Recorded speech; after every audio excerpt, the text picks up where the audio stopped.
Carson McCullers. La balada del café triste. El pueblo en sí mismo es tristón. Poco hay allí excepto la fábrica de algodón, las casas de 2 habitaciones donde viven los trabajadores, unos cuantos melocotoneros, una iglesia con 2 vidrieras de colores y una miserable calle mayor de solo 100 metros. Los sábados, granjeros de los alrededores llegan para pasar el día charlando y comerciando. Por lo demás, el pueblo es solitario y triste como un lugar remoto y apartado del resto del mundo.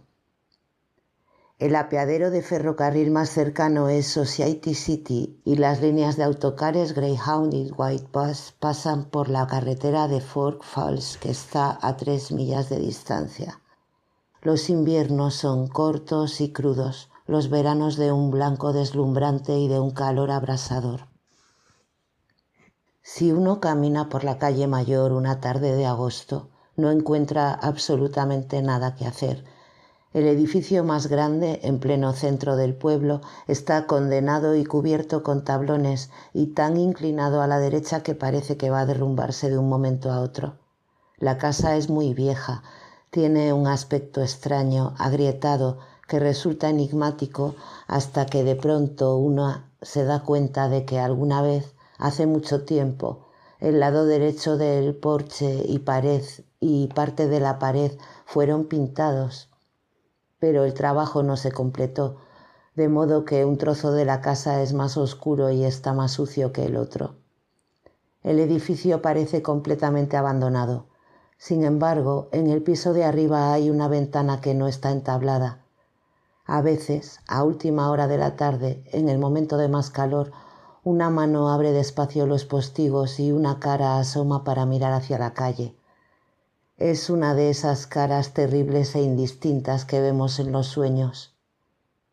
Asexuada y pálida, con unos ojos grises bizcos tan juntos que parece que estén cruzándose una larga y secreta mirada de aflicción. La cara permanece en la ventana cosa de 1 hora, luego los postigos vuelven a cerrarse y por lo general ya no se ve ni un alma en la calle Mayor. En esas tardes de agosto, cuando uno ha acabado su jornada, no encuentra absolutamente nada que hacer, a menos que camine hasta la carretera de Fork Falls para ver pasar la cadena de presidiarios. Sin embargo, aquí en este mismo pueblo, en otro tiempo hubo un café, y esta vieja casa cerrada con tablones era distinta a todas las demás en muchas millas a la redonda. Había mesas con manteles y servilletas de papel, ventiladores eléctricos con cintas de colores y una gran concurrencia los sábados por la noche. La dueña del local era la señorita Amelia Evans, pero el principal responsable del éxito y la animación del establecimiento era un jorobado a quien llamaban el Primo Limón. Otra persona intervino asimismo en la historia del café, el exmarido de la señorita Amelia, un tipo terrible que, después de una larga condena en presidio, volvió al pueblo, provocó estragos y luego prosiguió su camino.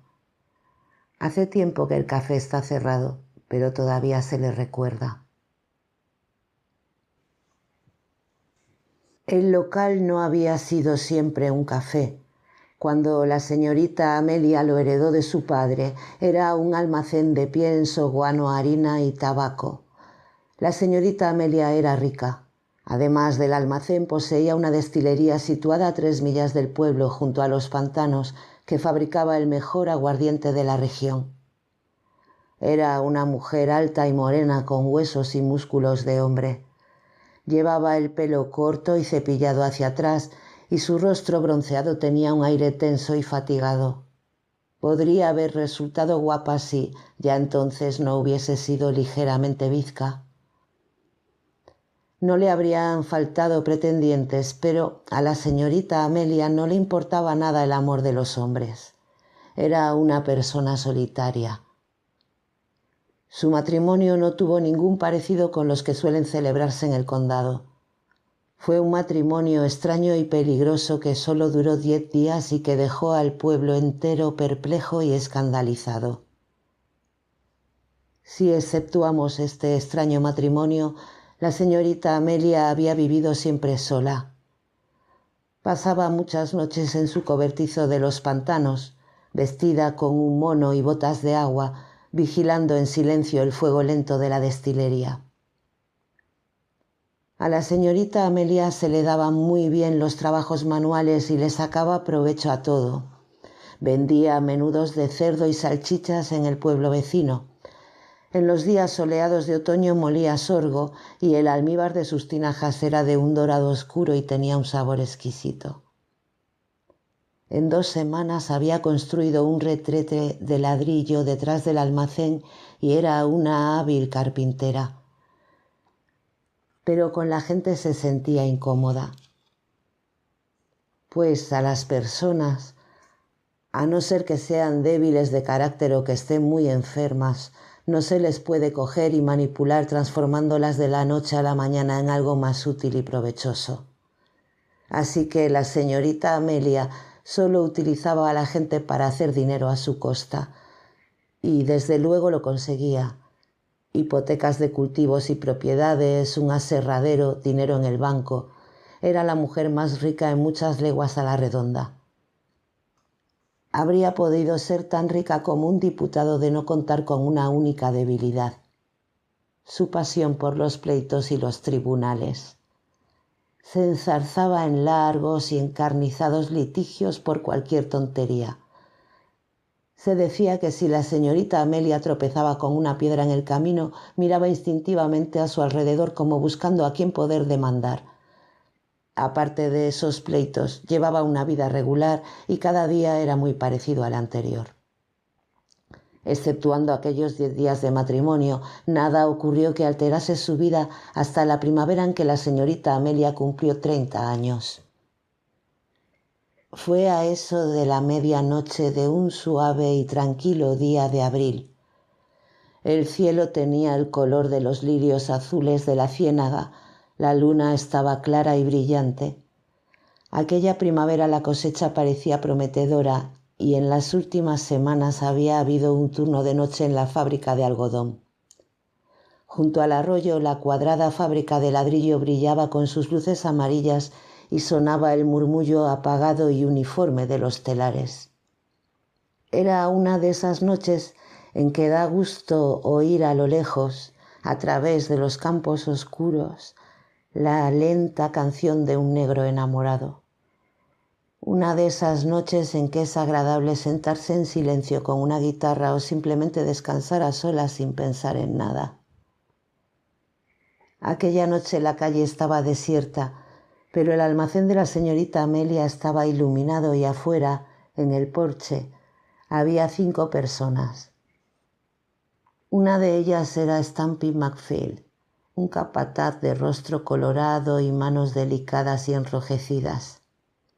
En el escalón más alto estaban 2 muchachos con mono de trabajo, los mellizos Rainey, los 2 larguiruchos e indolentes, de un rubio casi blanco y de soñolientes ojos verdes. El otro hombre era Henry Massey, una persona apocada y tímida de suaves modales y gestos nerviosos, sentado en el borde del escalón más bajo. La señorita Amelia estaba de pie, apoyada en el quicio de la puerta abierta, cruzados los pies embutidos en grandes botas de agua, deshaciendo pacientemente los nudos de una cuerda que había encontrado. Llevaba mucho tiempo sin decir nada. Uno de los mellizos, que estaba mirando hacia la calle vacía, fue el primero en hablar. «Veo algo que se acerca», dijo. «Algún carnero que se ha escapado», dijo su hermano. La figura que se acercaba estaba todavía demasiado lejos para ser reconocida. A lo largo del camino los melocotoneros en flor proyectaban sus sombras tenues y retorcidas bajo la luna. En el aire se mezclaban el aroma de las flores y la fragancia de la hierba de la primavera con el olor cálido y acre de la laguna cercana. «No, es algún chiquillo», dijo Stampy McPhail. La señorita Amelia observaba en silencio el camino. Había dejado la cuerda y su mano morena y huesuda jugaba con los tirantes del mono. Frunció el ceño y un mechón de pelo oscuro le cayó sobre la frente. Mientras estaban allí esperando, el perro de una casa del camino empezó a ladrar con voz ronca y furiosa hasta que alguien lo llamó y lo hizo callar. Solo cuando la figura estuvo muy cerca, al alcance de la luz amarilla del porche, vieron claramente de qué se trataba.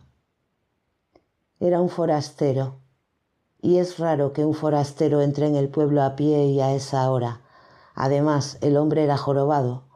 Medía poco más de 4 pies y llevaba un abrigo harapiento y descolorido que apenas si le llegaba a las rodillas. Sus piernecillas torcidas parecían demasiado delgadas para sostener el peso de su enorme torso deforme y de la joroba asentada sobre sus hombros. Tenía una cabeza muy grande, unos ojos azules y hundidos y una boquita perfilada. Su cara era a un tiempo suave y descarada, y en aquel momento su piel pálida estaba cubierto de polvo ocre y tenía sombras violadas bajo los ojos. Llevaba una vieja maleta desvencijada atada con una cuerda. «Buenas», dijo el jorobado sin aliento. La señorita Amelia y los hombres del porche no contestaron al saludo ni dijeron nada. Simplemente se lo quedaron mirando. «Estoy buscando a la señorita Amelia Evans». La señorita Amelia se echó el pelo de la frente hacia atrás y levantó la barbilla. «¿Para qué?» «Porque soy pariente suyo», dijo el jorobado. Los mellizos y Stampy McPhail miraron a la señorita Amelia. «Yo soy Amelia Evans», dijo. «¿Qué quiere decir con pariente?» «Que...» empezó el jorobado. Parecía incómodo, como si estuviese a punto de llorar. Dejó la maleta al pie de la escalera, pero sin quitar la mano del asa. «Mi madre era Fanny Jessup y provenía de Cheehow. Se fue de allí hace unos 30 años, al casarse con su primer marido. Recuerdo haberle oído contar que tenía una medio hermana llamada Marta, y hoy me han dicho en Cheehow que esa Marta era la madre de usted». La señorita Amelia escuchaba con la cabeza ligeramente vuelta hacia un lado. Incluso los domingos comía sola. Su casa nunca se había visto invadida por familiares ni ella pretendía ser pariente de nadie. Había tenido una tía abuela dueña de una cuadra de caballos de alquiler en Cheehow, pero aquella tía había muerto. Aparte de ella, solo tenía un primo hermano que vivía en un pueblo a 20 millas de allí, pero este primo y la señorita Amelia no se llevaban muy bien y cuando por casualidad se cruzaban escupían a un lado de la calle. De vez en cuando alguien trataba con ahínco de demostrar un inverosímil parentesco con la señorita Amelia, pero sin ningún éxito. El jorobado recitó un largo galimatías mencionando nombres y lugares desconocidos para los oyentes del porche y que parecían no tener nada que ver con el asunto. Así que Fanny y Marta Jessup eran medio hermanas, y yo soy el hijo del tercer marido de Fanny. De modo que usted y yo seríamos... Se inclinó y empezó a desatar la maleta. Sus manos temblorosas parecían sucias garras de gorrión. La maleta estaba llena de toda clase de harapos y piezas sueltas que parecían partes de una máquina de coser o algo igualmente inútil. El jorobado revolvió entre esos bártulos y sacó una vieja fotografía. Es una foto de mi madre y de su media hermana. La señorita Amelia no decía nada. Movía lentamente la mandíbula de un lado a otro y por la expresión de su cara se podía saber en qué estaba pensando. Stampy McPhail cogió la fotografía y la levantó hacia la luz. Era el retrato de 2 niñas pálidas y mustias de unos 2 y 3 años de edad. Las caras eran 2 manchitas borrosas de color blanco y podría haber sido una vieja foto de un álbum familiar cualquiera. Stampy McPhail la devolvió sin ningún comentario. «¿De dónde viene usted?», preguntó. La voz del jorobado era vacilante. «He estado viajando». La señorita Amelia seguía sin decir nada. Continuaba apoyada en el quicio de la puerta y mirando al jorobado. Henry Macy parpadeó nerviosamente y se frotó las manos. Luego se levantó en silencio del último peldaño y desapareció. Tenía buen corazón y la situación del jorobado le había conmovido. Por eso no quiso esperar a ver cómo la señorita Amelia echaba de su casa al recién llegado y lo hacía salir del pueblo. El jorobado se quedó junto a la maleta abierta al pie de la escalera. Sorbió por la nariz mientras le temblaban los labios. Tal vez empezaba a comprender lo fatal de su posición.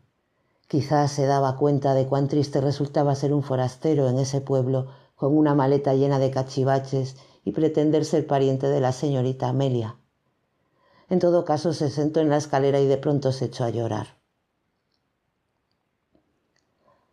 No era corriente que un jorobado desconocido llegara al almacén a medianoche, que se sentara y prorrumpiera en llanto. La señorita Amelia se echó hacia atrás el pelo de la frente y los hombres se miraron incómodos. A su alrededor el pueblo estaba muy silencioso. Finalmente uno de los mellizos dijo: «Que me cuelguen si este no es un verdadero Morris Finenstein». Todos asistieron y estuvieron de acuerdo, porque esta expresión tiene un significado especial. Pero el jorobado lloró más fuerte porque no podía saber de qué estaban hablando. Morris Finenstein había vivido en el pueblo años atrás. Se trataba de un pequeño judío despierto y saltarín que lloraba si le llamaban matacristos y que comía pan ácimo y salmón de lata todos los días. Le ocurrió una desgracia y se fue a vivir a Society City. Pero desde entonces, cuando un hombre se mostraba remilgado, si lloraba alguna vez, se decía de él que era un Morris Finenstein. «Bueno, está triste», dijo Stumpy McPhail. «Algún motivo tendrá». La señorita Amelia cruzó el porche en 2 zancadas lentas y desgarbadas. Bajó las escaleras y se quedó mirando pensativa al forastero. Tocó con cautela la joroba con su índice largo y moreno. El jorobado seguía llorando, pero ahora se encontraba más tranquilo. La noche estaba silenciosa y la luna seguía brillando con una luz suave, clara. Empezaba a refrescar. Entonces la señorita Amelia hizo algo inusitado. Sacó una botella del bolsillo trasero de su mono y, después de limpiarle la embocadura con la palma de la mano, se la ofreció al jorobado para que bebiese. La señorita Amelia raras veces se dejaba persuadir para vender al fiado, y en cuanto a regalar aunque fuera una sola gota, era algo insólito. «Bebe», le dijo, «te reanimará». El jorobado dejó de llorar. Se lamió pulcramente las lágrimas en torno a la boca y obedeció. Cuando hubo terminado, la señorita Amelia tomó un largo trago, se enjuagó la boca con él y escupió. Luego bebió también ella. Los mellizos y el capataz tenían su propia botella que habían pagado. «Es un whisky muy bueno», dijo Stumpy McPhail. «Que yo sepa, señorita Amelia nunca le ha salido mal». La cantidad de whisky que bebieron aquella noche, 2 botellas grandes, es un dato importante. De otro modo sería difícil explicarse lo que sucedió después. Quizás sin aquel whisky nunca hubiese habido un café, porque la bebida de la señorita Amelia tiene una cualidad especial. Se nota limpia y fuerte en la lengua, pero una vez dentro de uno irradia un calor agradable durante mucho tiempo. Y eso no es todo. Como es sabido, si se escribe un mensaje con zumo de limón en una hoja de papel, no quedan señas de él. Pero si se pone el papel un momento delante del fuego, las letras se vuelven marrones y se puede leer lo que contiene. Imaginad que el whisky es el fuego y que el mensaje es lo más recóndito del alma de un hombre. Solo así se comprende lo que vale la bebida de la señorita Amelia.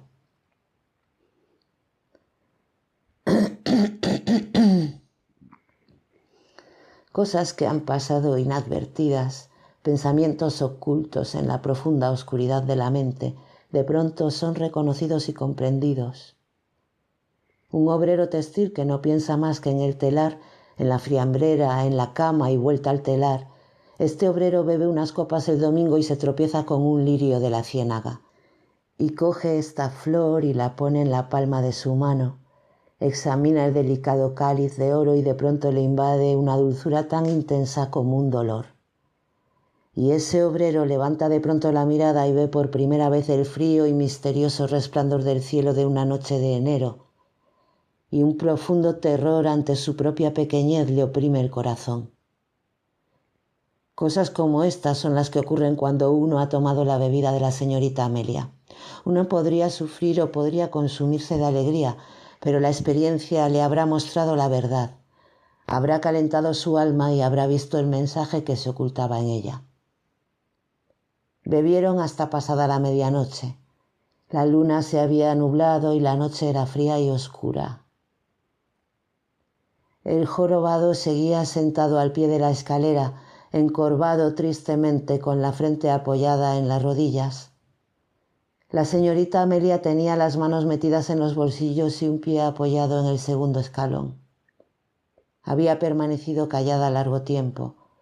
Su cara mostraba la expresión propia de las personas ligeramente bizcas cuando piensan profundamente. Una mirada que sugiere al mismo tiempo una gran sensatez y una gran locura. Finalmente dijo: «No sé cómo te llamas». «Limón Willis», dijo el jorobado. «Está bien, entra», dijo ella. «Ha quedado algo de cena en el fogón y puedes comer». Solo contadas veces en su vida la señorita Amelia había invitado a comer a alguien y únicamente a quien tratara de engañar de algún modo o de sacarle dinero. Así que los hombres del porche tuvieron la sensación de que pasaba algo raro. Más tarde comentaron entre ellos que probablemente se habría pasado la mayor parte de la tarde en la ciénaga bebiendo. Sea como fuere, abandonó el porche y Stumpy McPhail y a los mellizos se fueron a sus casas. Ella echó el cerrojo de la puerta de entrada y miró a su alrededor para comprobar que las mercancías estaban en orden. Luego fue a la cocina, situada en la parte trasera del almacén. El jorobado la siguió arrastrando la maleta, sorbiendo y limpiándose la nariz con la manga de su mugriento abrigo. «Siéntate», dijo la señorita Amelia. «Voy a calentar lo que queda». Fue una buena comida la que tomaron juntos aquella noche. La señorita Amelia era rica y no escatimaba los alimentos. Había pollo frito, el jorobado se sirvió la pechuga, puré de remolacha, col y unas batatas calientes y doradas. La señorita Amelia comía despacio y con la fruición de un labriego. Estaba sentada con los codos en la mesa, inclinada sobre el plato, las rodillas muy abiertas y los pies apoyados en los travesaños de la silla. En cuanto al jorobado, engullía la cena como si llevase meses sin probar bocado. Mientras comía, una lágrima se deslizó por su mejilla tiznada, pero no era más que el residuo de una lágrima y no quería decir nada. La lámpara de la mesa tenía la mecha bien despabilada y su llama de color azul en los bordes iluminaba alegremente la cocina. Cuando la señorita Amelia hubo terminado de comer, limpió cuidadosamente el plato con una rebanada de pan acimo y luego vertió en el pan la melaza clara y dulce que ella hacía. El jorobado hizo otro tanto, solo que era más delicado, y pidió otro plato. Al acabar, la señorita Amelia echó hacia atrás la silla, apretó el puño y se palpó los músculos duros y flexibles del brazo derecho bajo la limpia tela azul de la manga, un hábito inconsciente que tenía al terminar de comer. Luego cogió la lámpara de la mesa y señaló la escalera con un movimiento brusco de cabeza, invitando al jorobado a que la siguiera. Encima del almacén estaban las 3 habitaciones donde la señorita Amelia había vivido toda su vida, 2 dormitorios con una espaciosa sala en medio. Pocas personas habían visto estos cuartos, pero se sabía que estaban muy bien amueblados y sumamente limpios. Y ahora la señorita Amelia llevaba un jorobado desconocido y sucio llegado de Dios sabe dónde. La señorita Amelia subió los escalones de 2 en 2, despacio y con la lámpara en alto. El jorobado la seguía tan de cerca que la luz oscilante proyectaba en la pared de la escalera una única sombra grande y retorcida. Pronto las habitaciones del primer piso quedaron tan a oscuras como el resto del pueblo. El día amaneció sereno, con una alborada de un cálido púrpura teñido de rosa. En los campos alrededor del pueblo, los surcos estaban recién arados y desde muy temprano los granjeros estaban plantando los brotes de tabaco de un verde intenso. Los cuervos volaban a ras de los campos, dibujando veloces sombras azules en la tierra. En el pueblo la gente salió temprano con sus fiambreras y las ventanas de la fábrica eran, a la luz del sol, de un oro cegador. La atmósfera estaba fresca y los melocotoneros en flor parecían ligeros como nubes de marzo. La señorita Amelia bajó al amanecer, como siempre. Se lavó la cara en la bomba y enseguida se puso a trabajar. Más tarde ensilló la mula y fue a echar un vistazo a su plantación de algodón, cerca de la carretera de Fork Falls. Hacia el mediodía, naturalmente, todo el mundo estaba enterado de lo del jorobado que había llegado al almacén en plena noche, pero aún no le había visto nadie. Pronto empezó a hacer calor y el cielo tomó el azul profundo del mediodía y seguían sin avistar al extraño huésped. Algunas personas recordaban que la madre de la señorita Amelia había tenido una media hermana, pero existía cierto desacuerdo sobre si había muerto o se había fugado con un despalillador de tabaco. En cuanto a las pretensiones del jorobado, todos pensaban que eran pura invención, y los del pueblo, conociendo a la señorita Amelia, decidieron que le habría puesto de patitas en la calle después de darle de comer.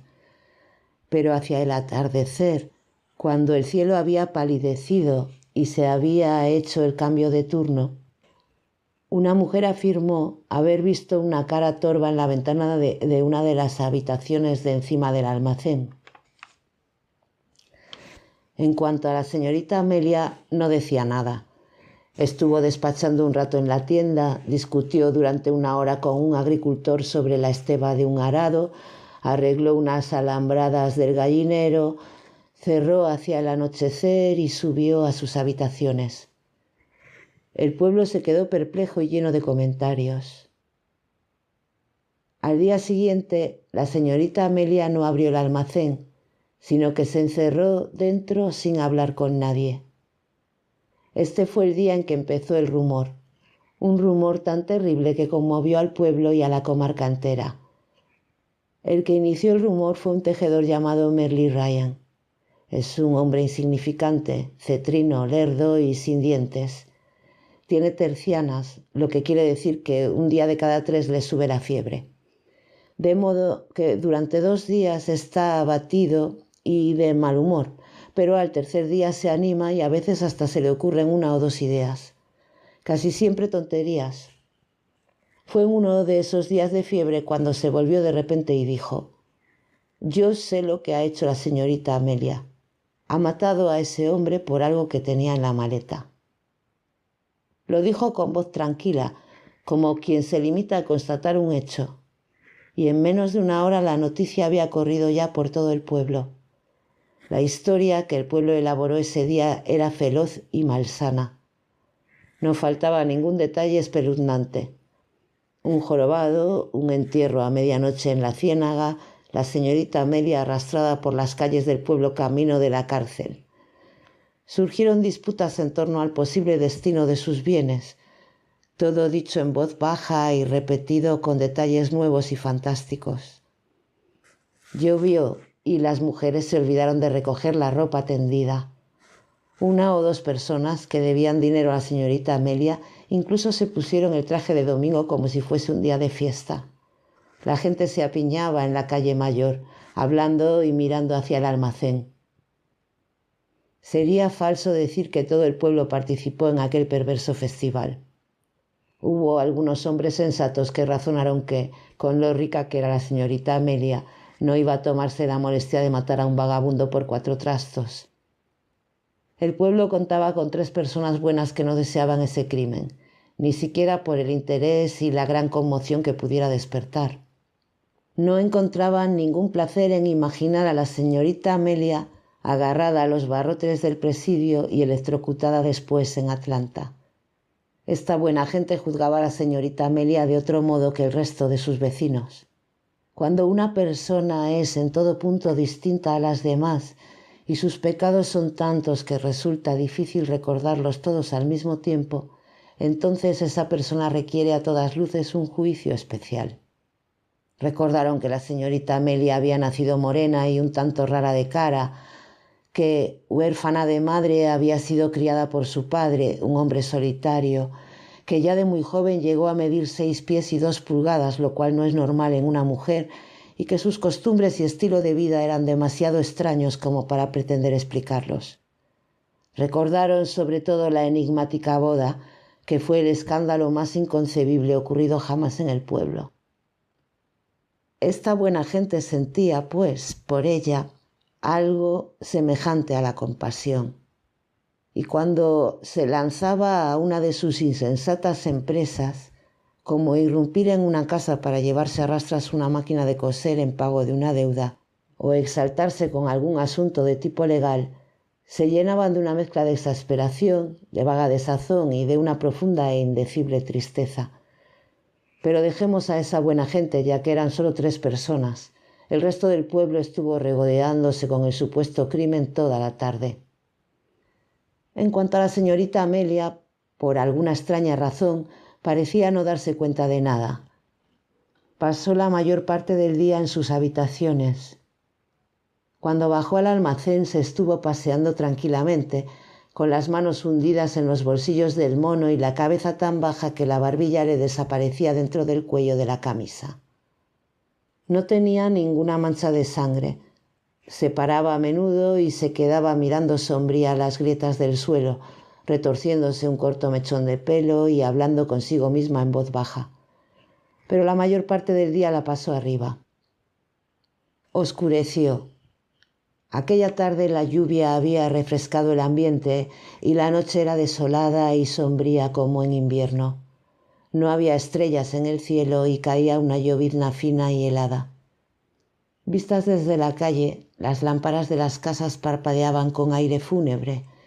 Se había levantado el viento, que no soplaba de los pantanos, sino de los fríos y oscuros pinares del norte. Los relojes del pueblo dieron las 8, pero no había ocurrido nada. La desolación nocturna, tras las horrendas habladurías del día, atemorizó a algunas personas que se quedaron en sus casas junto a la chimenea. Otros se reunieron en grupos. Unos 8 o 10 hombres acudieron al porche del almacén de la señorita Amelia. Permanecían en silencio y en realidad no hacían más que esperar. Ni ellos mismos sabían qué estaban esperando, pero así era. En momentos de tensión, cuando parece inminente un gran acontecimiento, los hombres se reúnen y esperan de este modo. Y al cabo de un rato, en un momento dado, todos actúan al unísono, no a impulsos del pensamiento o la voluntad de un hombre concreto, sino como si sus instintos se hubieran fundido en uno solo, de modo que la decisión no emana de uno de ellos, sino del grupo entero. En ocasiones como esta nadie vacila, y el que la acción conjunta derive en saqueo, violencia o en crimen, eso únicamente depende del destino. Así pues, los hombres aguardaban con calma en el porche del almacén de la señorita Amelia, sin que ninguno estuviera al tanto de lo que iban a hacer, pero sabiendo para sus adentros que tenían que esperar y que el momento decisivo se acercaba. Ahora la puerta del almacén se hallaba abierta. El interior se veía iluminado y todo parecía normal. A la izquierda estaba el mostrador con las tajadas del tocino fresco, el azúcar cande y el tabaco. Detrás del mostrador se hallaban los estantes del tocino salado y la harina. En la parte derecha del almacén se guardaban sobre todo los aperos de labranza y cosas parecidas. Al fondo, a la izquierda, estaba la puerta que conducía arriba. Se encontraba abierta. y en el rincón de la derecha había otra puerta que llevaba al cuartito que la señorita Amelia llamaba su oficina. También esta puerta estaba abierta. A las 8 de esa noche se pudo ver a la señorita Amelia sentada en su escritorio haciendo cálculos con una pluma estilográfica y unos trozos de papel. La oficina estaba alegremente iluminada y la señorita Amelia no parecía reparar en la delegación del porche. Todo a su alrededor se hallaba en perfecto orden, como de costumbre. Esta oficina era una habitación bien conocida y hasta temida en toda la región. Era allí donde la señorita Amelia despachaba todos sus asuntos. Sobre el escritorio había una máquina de escribir cuidadosamente tapada que ella sabía manejar, pero que solo utilizaba para los documentos más importantes. Los cajones contenían literalmente miles de papeles, archivados por orden alfabético. En esta oficina la señorita Amelia recibía también a las personas enfermas, pues le gustaba ejercer de médico y no le faltaban ocasiones para ello. Había 2 estantes atiborrados de frascos y cacharros. Junto a la pared un banco donde se sentaban los pacientes. Sabía coser una herida con una aguja quemada para que no se infectara. Para las quemaduras tenía un jarabe fresco y dulce. Para las enfermedades no localizadas empleaba un sinfín de medicamentos diferentes que ella misma había elaborado con recetas misteriosas. Iban muy bien para soltar el vientre, pero no se los podía dar a los niños porque producían fuertes convulsiones. Para ellos tenía un remedio completamente distinto, más suave y de sabor dulce. Sí, bien mirado se la consideraba un buen médico. Sus manos, con todo y ser grandes y huesudas, tenían un toque delicado. Poseía una gran imaginación y usaba centenares de curas distintas.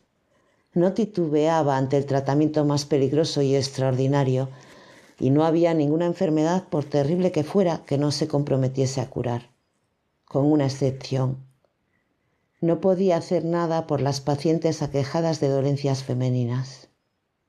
En efecto, ante la sola mención de aquellas cosas se ruborizaba lentamente de pura vergüenza y empezaba a estirar el cuello, desconcertada, o a restregar las botas de agua como una niña grande, avergonzada e incapaz de expresarse.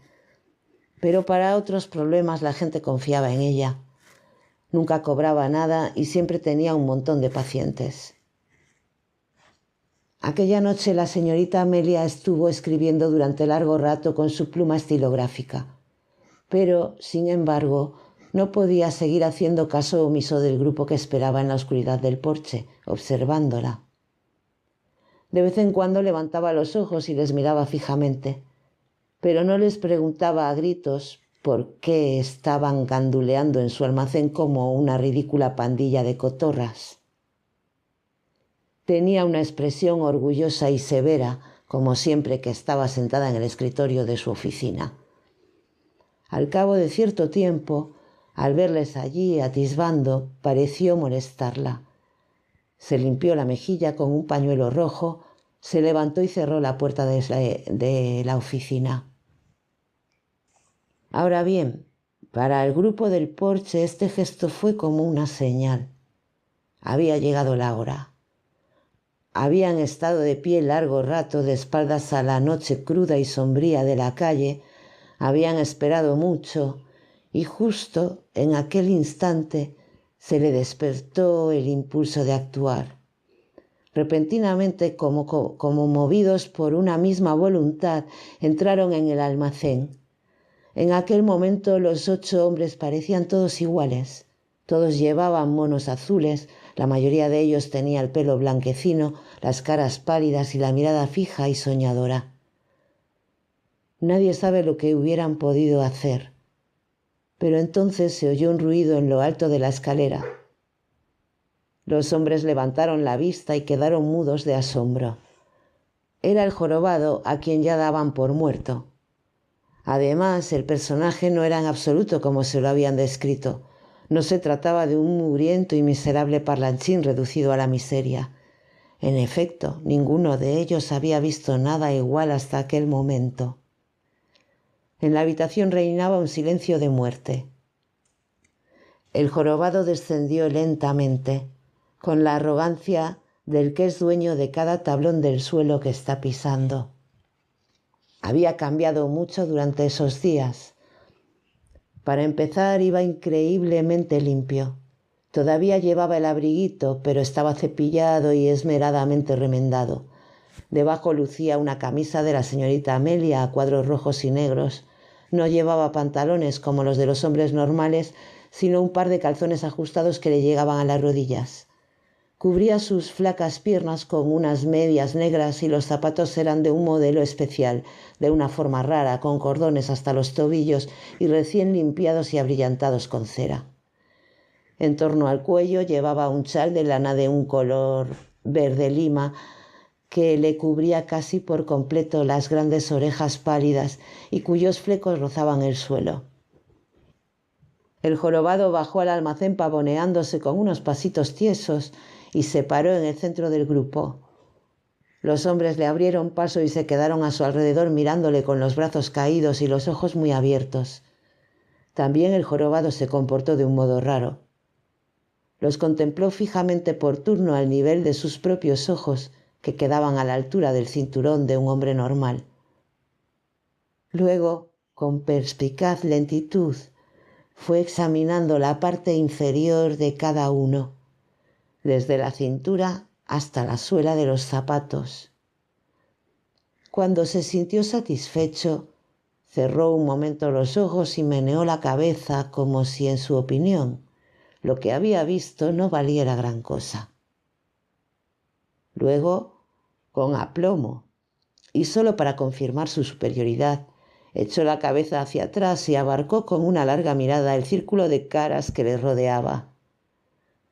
Había un saco de guano medio vacío en el lado izquierdo del almacén y, ya seguro de sí, el jorobado se dirigió hacia allí y se sentó en él.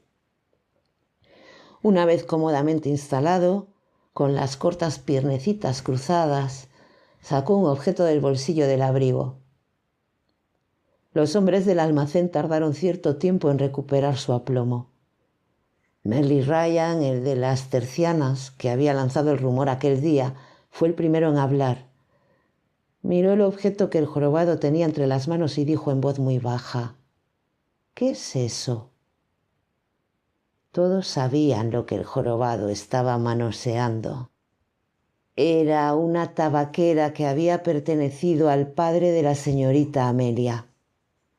Una tabaquera de esmalte azul con un delicado adorno de oro labrado en la tapa. Los hombres la conocían bien y se maravillaron.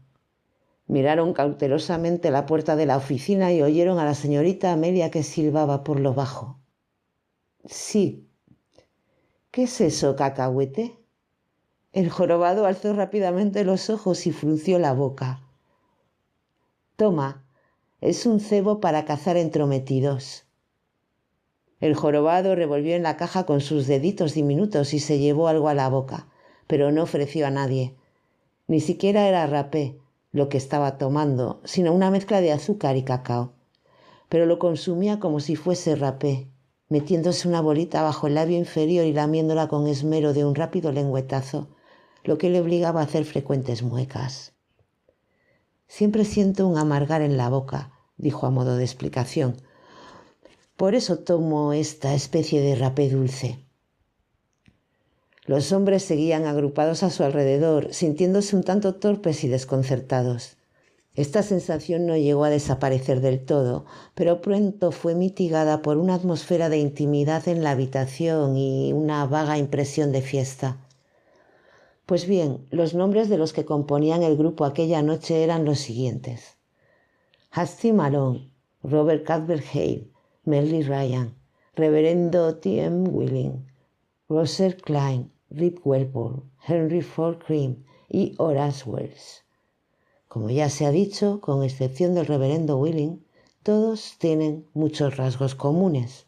Todos han disfrutado de buenos momentos en su vida, han llorado y sufrido, casi todos son tratables a no ser que estén irritados. Todos trabajan en la fábrica de algodón y vivían en casas de 2 o 3 habitaciones por las que pagaban 10 o 12 dólares mensuales de alquiler. Todos habían cobrado su paga aquella tarde, porque era sábado, así que, por el momento, podéis considerarlos como un todo. El jorobado, sin embargo, ya los estaba clasificando mentalmente. Una vez sentado cómodamente, empezó a charlar con todos ellos, preguntándoles si estaban casados, qué edad tenían, cuánto ganaban en una semana normal, etc., hasta llegar con habilidad a preguntas francamente íntimas. Pronto se unió al grupo otra gente del pueblo. Henry Macy, holgazanes que se habían olido algo extraordinario, mujeres que venían a buscar a sus maridos que no acababan de marcharse, e incluso un niño con el pelo de estopa que entró de puntillas, robó una caja de galletas para animales y se escabulló con disimulo. De modo que el local de la señorita Amelia enseguida estuvo lleno, sin que ella hubiera abierto todavía la puerta de la oficina. Ciertas personas poseen una cualidad que les distingue del resto de los hombres. Estas personas gozan de un instinto que generalmente solo se encuentra en los niños pequeños y les permite establecer un contacto inmediato y vital entre ellos y todas las cosas del mundo. Sin duda, el jorobado era una de esas personas.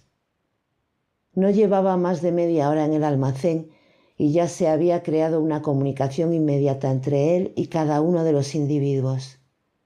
Era como si hubiese vivido en el pueblo desde hacía años, fuese un tipo muy conocido y llevase incontables veladas charlando sentado en aquel saco de guano. Esto y el hecho de que era un sábado por la noche podían explicar la atmósfera de libertad y alegría ilícita del almacén. Había también cierta tensión, en parte a causa de lo extraño de la situación y de que la señorita Amelia seguía encerrada en su oficina sin dejarse ver. Apareció esa noche a las 10 y los que estaban esperando un drama con su entrada quedaron decepcionados. Abrió la puerta y avanzó con su andar lento y desgarbado. Tenía una mancha de tinta a un lado de la nariz y se había anudado el pañuelo rojo al cuello. No pareció notar nada excepcional. Sus ojos bizcos y grises miraron hacia el lugar en que estaba sentado el jorobado, fijándose allí un momento. Se limitó a observar al resto de la muchedumbre del almacén con pacífica sorpresa. ¿Alguien desea tomar algo?, preguntó con voz reposada. Había muchos clientes porque era sábado y todos querían beber. Pues bien, hacía solo 3 días que la señorita Amelia había desenterrado un barril añejo y lo había trasvasado a una serie de botellas en la destilería. Esa noche tomó el dinero de los clientes y lo contó bajo la luz brillante del local. Este era el procedimiento ordinario, pero lo que ocurrió después se salió de lo normal. Antes siempre había sido necesario dar la vuelta para ir al oscuro patio trasero donde ella entregaba la botella por la puerta de la cocina. Aquella operación no llevaba aparejada ninguna alegría. Tras obtener su bebida, el cliente desaparecía en la oscuridad de la noche. O, si la esposa no quería botellas en casa, podía volver al porche de entrada del almacén y empinar el codo allí o en la calle. Pues bien, tanto el porche como la calle frente al porche eran propiedad de la señorita Amelia, no hay que olvidarlo, pero ella no las consideraba como parte del establecimiento. El establecimiento empezaba en la puerta de entrada y abarcaba todo el interior del edificio. Allí nunca había permitido que nadie, sino ella, destapara una botella o bebiera. Ahora, por primera vez, rompía esta regla. Fue a la cocina con el jorobado pegado a sus talones y trajo consigo las botellas al almacén cálido y alegre. Y, lo que es más, repartió algunos vasos y abrió 2 cajas de galletas que puso hospitalariamente en una fuente sobre el mostrador, a disposición de los clientes. No habló con nadie más que con el jorobado y se limitó a preguntarle con voz algo áspera y ronca: «Primo Limón, ¿lo quieres así, solo, o te lo caliento en una cacerola con agua en la cocina?» «Si me haces el favor, Amelia», dijo el jorobado. «¿Y desde cuándo alguien se había atrevido a dirigirse a la señorita Amelia por su nombre a secas, sin un apelativo respetuoso. Desde luego, su novio y marido de 10 días no lo había hecho. En efecto, nadie desde la muerte de su padre, quien por algún motivo la había llamado siempre pequeña, había osado dirigirse a ella con tanta familiaridad. Si me haces el favor, lo prefiero caliente. Pues bien, así fue como empezó el café, ni más ni menos. Recordaréis que la noche era oscura como en invierno y de tener que sentarse fuera hubiera resultado una triste fiesta. En cambio, dentro había compañía y un calor agradable. Alguien había espabilado la estufa del fondo y los que habían comprado botellas compartían la bebida con sus amigos. Había varias mujeres que consumían barras de regaliz o incluso un trago de whisky. El jorobado seguía siendo una novedad y su presencia divertía a todo el mundo. Trajeron el banco de la oficina y varias sillas más. Otras personas estaban apoyadas en el mostrador o cómodamente sentadas en barriles y sacos. Y el hecho de que se pudiera beber en el local no provocó el menor alboroto, ni risillas indecentes, ni nadie se portó mal. Por el contrario, la gente era de una corrección que rayaba en timidez, porque por entonces los habitantes de este pueblo no estaban acostumbrados a reunirse simplemente por placer. Se encontraban para trabajar en la fábrica de algodón, o los domingos asistían a reuniones religiosas en el campo, y aunque en principio eso es un placer, el verdadero propósito de todo el asunto era agudizar la idea que uno tiene del infierno e infundirle un intenso temor al Todopoderoso. Pero el espíritu de un café es completamente distinto. Incluso el granuja más rico y más codicioso se comporta con corrección, sin insultar a nadie, en un café de verdad. Y los pobres miran a su alrededor agradecidos y cogen la sal con delicadeza y recato, pues se supone que el ambiente de un café de verdad debe reunir estas cualidades: compañerismo, los placeres del estómago y cierta animación y gracia en el comportamiento. Nadie había explicado esas cosas a las personas congregadas aquella noche en el almacén de la señorita Amelia, pero las sabían por su cuenta, si bien, naturalmente, hasta entonces nunca había habido un café en el pueblo. Pues bien, la causante de todo esto, la señorita Amelia, se quedó la mayor parte de la noche en la puerta de la cocina. Exteriormente no parecía haber cambiado, pero muchos vieron algo en su cara. Observaba todo lo que ocurría a su alrededor, pero la mayor parte del tiempo tenía los ojos clavados melancólicamente en el jorobado. Este se contoneaba por el almacén picando de la tabaquera de rape y mostrándose al mismo tiempo adusto y simpático. La luz de los resquicios de la estufa arrojaba un resplandor sobre la señorita Amelia, dando cierto brillo a su cara morena y alargada. Parecía estar mirando a su interior. En su expresión había pesar, perplejidad y una alegría incierta. Sus labios no estaban tan firmemente apretados como de costumbre y tragaba saliva a menudo. Su piel había palidecido y le sudaban las manos grandes y vacías. Aquella noche tenía la expresión melancólica del enamorado. La inauguración del café se terminó a medianoche. Todos se despidieron de todos amistosamente. La señorita Amelia cerró la puerta principal, pero se olvidó de echar el cerrojo. Pronto la calle mayor con sus 3 tiendas, la fábrica, las casas, de hecho todo el pueblo quedó oscuro y silencioso.